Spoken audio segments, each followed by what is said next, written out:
Ang PSE Index ay umakyat muli sa 6,500 na level sa katatapos lamang na linggo.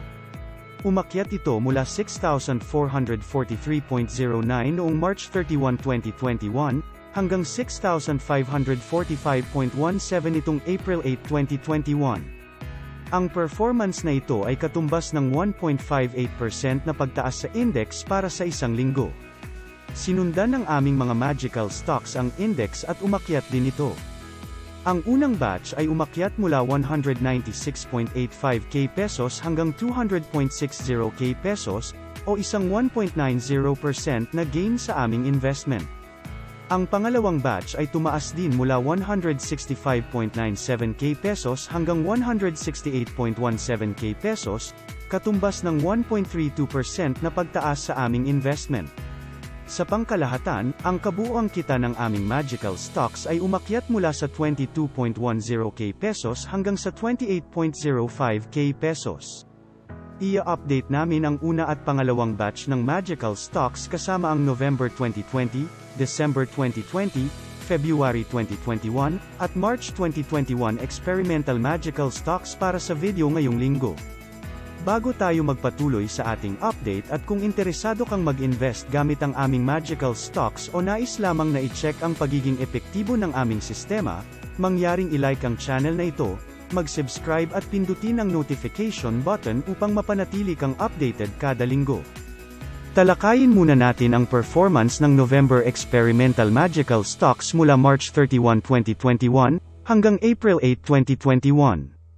Narito ang aming worksheet para sa aming experimental stocks. Ang top performer ay SECB pa rin na nakakakuha ng 10.22% na gain, at ang top loser ay MEG na losing ng -7.59%. Wala pa rin kaming signal ng sell para sa bawat isa sa limang mga experimental stock. Tingnan natin ang trend na nagsimula naming i-monitor noong November 2020.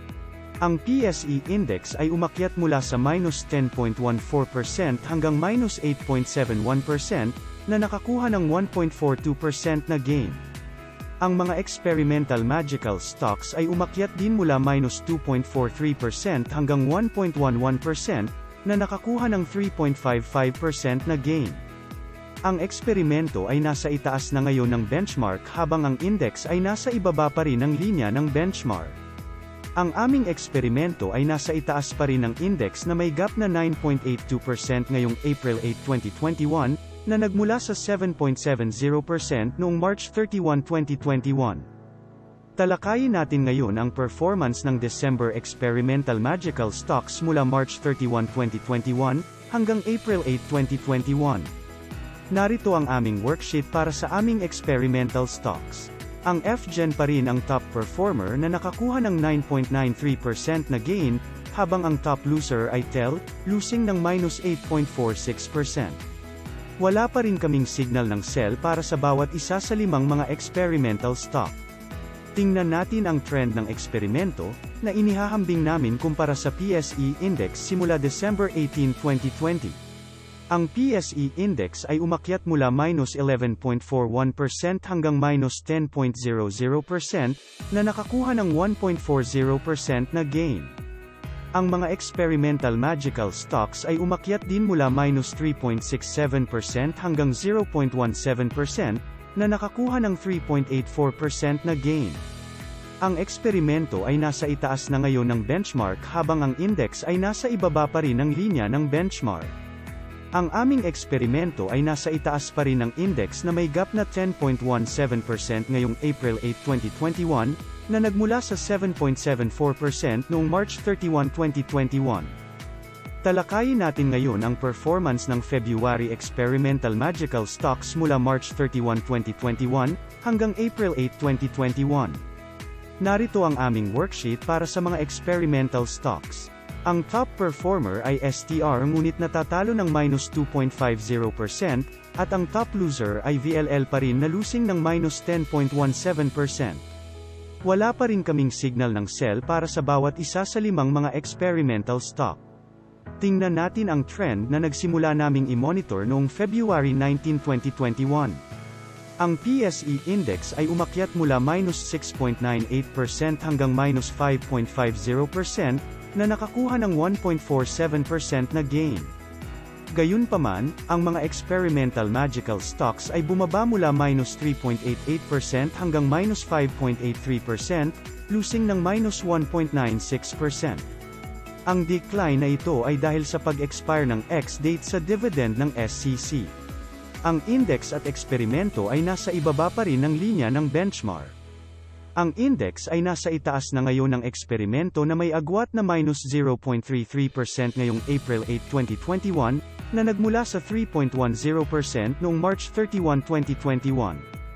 Talakayin natin ngayon ang performance ng March experimental magical stocks mula March 31, 2021, hanggang April 8, 2021. Narito ang aming worksheet para sa mga experimental stocks. Ang top performer ay ang DMC na nakakakuha ng 15.0% na gain, at ang least performer ay GT Cap ngunit nakakakuha ng 4.92% na gain. Lahat ng stocks ay nasa green na. Wala kaming anumang signal ng sell para sa bawat isa sa 5 mga experimental stock. Tingnan natin ang trend na nagsimula naming i-monitor noong March 19, 2021. Ang PSE Index ay umakyat mula 0.11% hanggang 1.69%, na nakakuha ng 1.59% na gain. Ang mga experimental magical stocks ay umakyat din mula sa 2.81% hanggang 6.90%, na nakakuha ng 4.09% na gain. Ang index at eksperimento ay nasa itaas ng linya ng benchmark. Ang aming eksperimento ay nasa itaas ng index na may gap na 5.20% ngayong April 8, 2021, na nagmula sa 2.70% noong March 31, 2021. Narito ang worksheet ng aming una at pangalawang batch ng magical stocks. Ang unang batch ay naka-green, habang ang pangalawang batch ngayon ay red na. Idinagdag namin ang bayad sa dividend para sa TEL na 1,080.00 pesos sa aming worksheet. Sa summary ng aming investment, ang unang batch ng magical stocks ay nakakakuha ng 32.51% na gain na nagmula sa 30.03%, habang ang pangalawang batch ay losing ng -11.31% na nagmula sa -12.47% noong nakaraang linggo. Sa pangkalahatan, sa investment na 300,277.07 pesos, ang kasalukuyang halaga ng aming investment ay 328,050.56 pesos, katumbas ng 9.25% na gain na nagmula sa 7.27%. Mayroon pa kaming isang mahusay na unang batch ng mga magical stocks at isang hindi pa rin napakahusay ngunit nagbabayad ng dividend na pangalawang batch. Yan lang po para sa update ng ating mga magical stocks ngayong linggo. Salamat sa panunood. Sa susunod na linggo, ipagpapatuloy namin ang pag-update ng trend para sa una at ikalawang batch ng mga magical stocks at ang 4 na experimental stocks.